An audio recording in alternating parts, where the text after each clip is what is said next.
Sitar voice మనకి నార్మల్గా play చేస్తే సౌండ్ తక్కువ ఉంటుంది. సౌండ్ మనం పెంచుకొని సెట్టింగ్లో చేంజ్ చేసుకున్న తర్వాత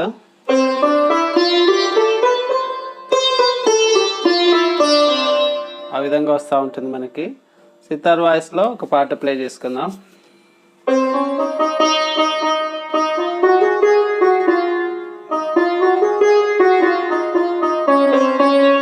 కృపగల దేవుని కొనియాడేదము, కృప చాలుని మన ప్రభుయేసు.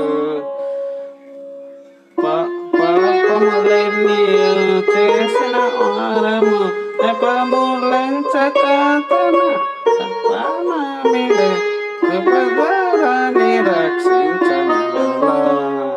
కృపగల దేవుని కొనియాడేదము, కృప చాలుని మన ప్రభుయేసు.